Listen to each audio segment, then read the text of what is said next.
of State for Electronics and Information Technology and Skill Development and Entrepreneurship, Government of India, Mr. Rajiv Chandrasekharji, a man of principles, symbol of honesty, and of course, self-reliance. To welcome him, let's put our loudest round of applause together, please. Sir, a very warm welcome to you, and over to you. Thank you, and thank you for that warm welcome. Good evening, all. Thank you, Tanmay Maheshwari ji, for inviting me to speak here today, along with all your colleagues. From your talk, I understand you've had a long day, and so therefore I don't want to extend that too long, nor do I want to subject you to any more gyan that I understand you've had to hear the whole day. But look, I think I'm not sure I'm the best person to speak at a Dnpa event, and certainly one where there are so many stalwarts who are in the audience. But I certainly think I can share with you what I see as the future of digital, and therefore, by extrapolation, the future of digital media. I will break this up into two short parts. I will speak to you first about how I see the digital ecosystem, digital India in a sense, progressing in the coming years, and how digital media and digital content fit into that overall framework that we are building and expanding. As you know, Digital India is a vision of our Honorable Prime Minister. He set out three broad goals in 2015. He wanted digital and technologies to empower our citizens, change our governance, improve our governance and democracy. He wanted digital to create more opportunities for our youngsters and create more entrepreneurship opportunities and expand the digital economy.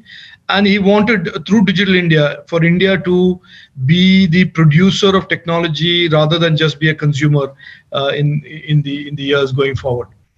He has, as you are aware, referred to the coming decade as India Decade, a decade which is opportunity rich with technology opportunities, and that he has referred to that India Decade as our future goal, and a goal that will be built by the enthusiasm and the innovation and the creativity of hundreds and thousands and lakhs of young Indians from across the country. But in the overall scheme of things, we are today at about 800 million, 80 crore Indians online, making us one of the largest connected nations in the world. We are clearly one of the largest connected, not one of the largest, but the largest grouping on the internet, because the Chinese internet is really not the internet, and it's a walled off intranet.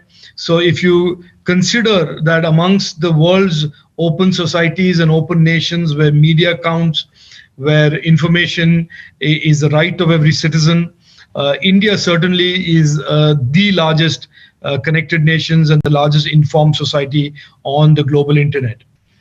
The internet, as it was, let us say, a decade ago, is not the internet that we see today. It is a lot more complex, and with the advent of 5G, the complexity of the internet and the participants in the internet will become even more diverse.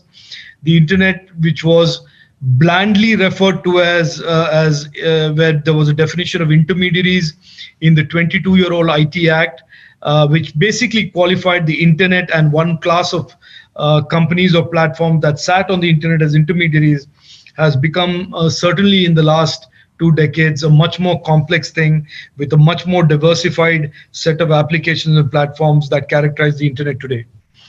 Going forward, it is very clear that AI, the Web3, and many other trends, the sharper, cheaper, smaller devices, the cloudification, the increased rapid acceleration of digitization and cloudification of our digital economy. These are the 4 or 5 trends that you can, in a sense, safely assume will drive the future and growth of the internet in India.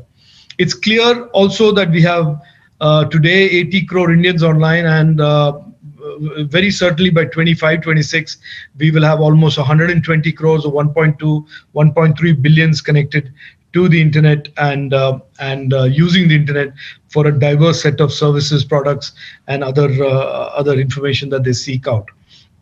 Our approach towards building the digital economy to be a $1 trillion digital economy and create a framework of laws which is two-pronged.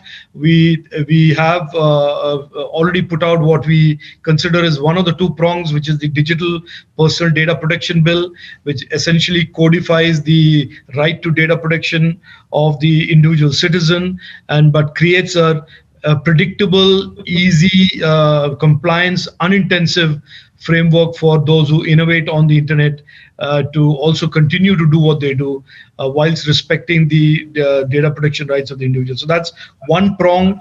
The second very important prong currently is the IT Act, which will be superseded and replaced by a much more contemporary Digital India Act in the coming months. And this two-pronged approach will create the framework that will guide the Indian digital economy and the Indian digital ecosystem and continue its expansion, continue its robust growth, and hopefully in the coming years make us the preeminent nation in all things innovation in the digital space as we are on track to do so. This is broadly what I wanted to tell you in a nutshell about where we are going with our government policies and where we think that the digital ecosystem will end up in the coming years. We are at about 300 billion plus in terms of the digital economy today. It is diversified significantly from 2014, where we relied significantly on the IT and ITES pieces of the digital economy. And today we have a very diverse range of slices of the digital economy that are all growing robustly. The IT, ITS piece, the startup and innovation piece, the electronics manufacturing piece, and now to that we are adding the semiconductor design, semiconductor manufacturing, the AI, the blockchain and the Web3 piece, high performance computing piece. So we will see that the digital economy, as we saw or knew or understood in the pre-2014 days, will not be the digital economy going forward in the coming years. Let me quickly also touch on my views on this whole issue of digital media and the future of digital media. And we have some peripheral interest in that because of the fundamental fact that the internet in the early years was always seen as a force for good. And it was really all about connectivity and connecting people, sharing ideas, connecting communities, connecting people to friends and families. And all of that was really the utopian idea of the internet in the early days of the internet. And that remained true for several decades after the internet was built out. And it is only in the last decade or so that the internet has now begun to represent significant other challenges of openness and market domination or domination by some big platforms. The second is that there is now heightened awareness about user harm and the need for a focus on safety and trust on the internet. And the third aspect that people are beginning to become aware of is that as millions and millions of consumers come onto the internet, use the platforms, consume products and services, that accountability to the little guy, accountability to the consumer is also something that needs to be built and legislated.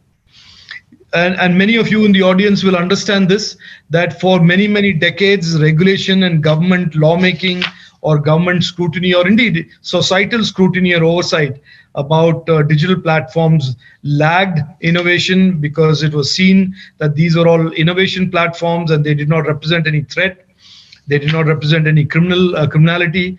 But today's understanding is that as much as these platforms represent good and can enable, can empower, they can also be misused. They can also be forces for harm and illegality and criminality. So I think these are what shape our discourse on what the future of digital media can be, should be. Digital media is obviously, media as we know it has always been viewed by consumers of media as being responsible, being accountable, being transparent. And that is how media was seen for many, many years and decades. And we've had legendary brands that were built around those values of and tenets of trust and credibility. And somewhere along the line, with the digital media and digital brands proliferating, we have seen that those old values of media have been challenged or put to test.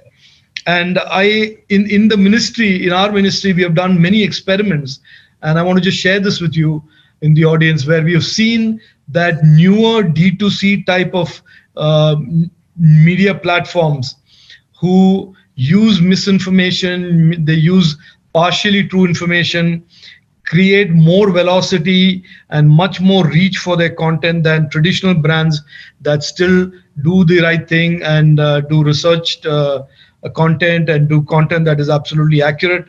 And so therefore there is a tendency in almost like a built-in incentive now, given the characteristics of misinformation and characteristics of less than accurate reporting, or that they reach a wider audience, faster, and that is a temptation increasingly for even the traditional value-based media platforms to adopt. So I think that is a challenge. It's not a challenge for the government, it is a challenge for the consumers, it's a challenge for platforms that believe in doing things right.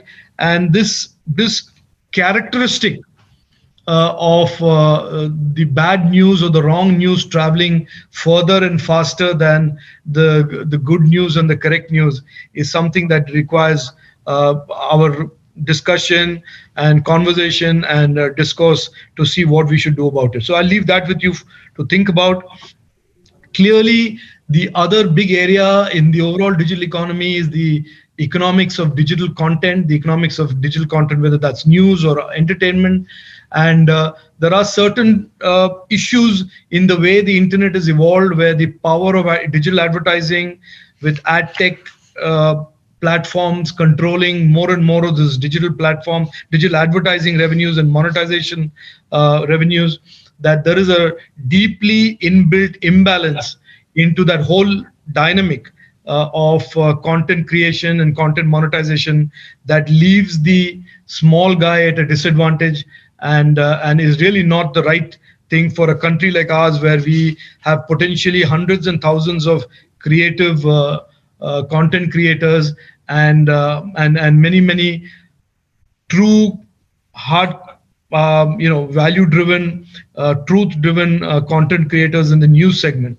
So I think this is an area, and I saw in today's paper, that the gentleman from Australia, Mr. Fletcher, who has commented on it, it is his thinking is not very different from how we are approaching this issue, and we hope to, in the Digital India Act, address this issue of the disproportionate control and the imbalance in the dynamics between content creation and content creators' monetization requirements and the power that ad tech companies and ad tech platforms hold today. I won't speak to too much more on this issue, excepting to say it is clear that at some point and at some inflection point, that the consumption of news in particular and content in general will swing sharply to the internet. The COVID pandemic has caused one big jump in the consumption patterns of consumers for all types of content, all types of news. You can see from the proliferation of the OTTs, and you can see from the proliferation of digital streaming services, how entertainment has pivoted almost from the conventional entertainment models to the internet-driven, digitally-driven entertainment. The same is true for news, and I suspect that more and more video-led content, more and more digitally video-led content will be the trend that we should all be keeping a close eye on, and a sharp pivot away from traditional platforms that deliver news. But that is just my point of view. I am not a crystal ball gazer by any stretch of imagination. This is just my instinct that I'm sharing with you. but it is quite possible that that trend may be a more prolonged trend than something more something abrupt that I am suggesting, or that I suspect will happen.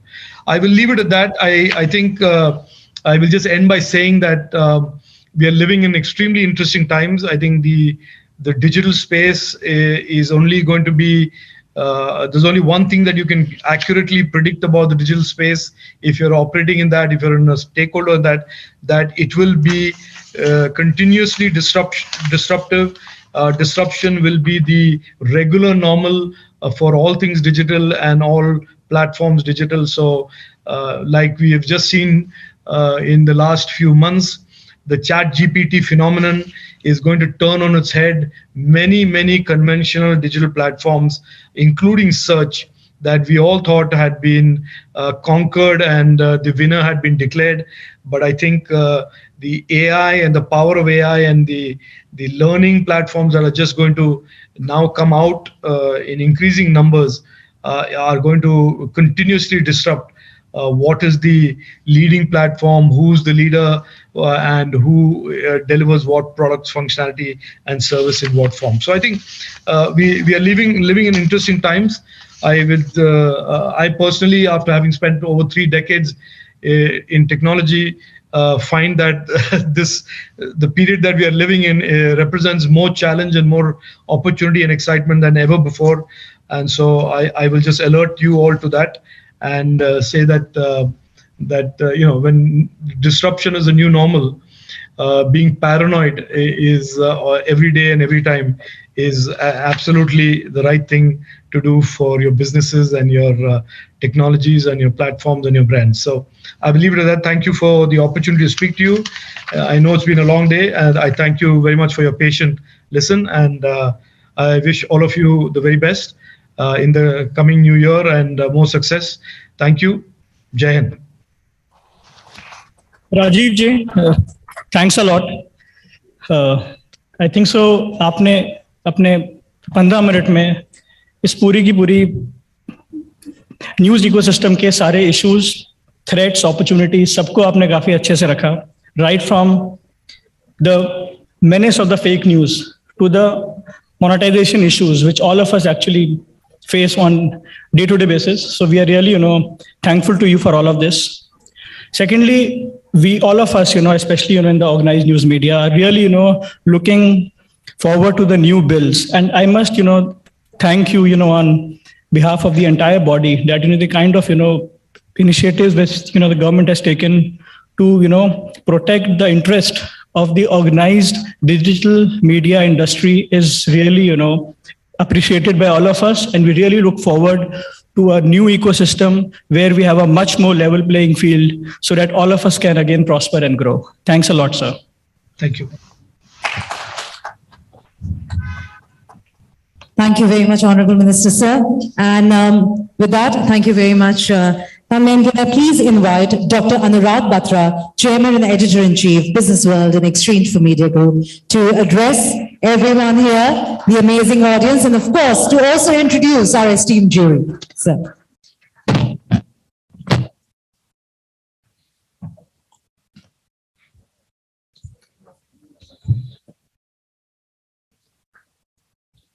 Good evening. It's my honor and privilege to be here.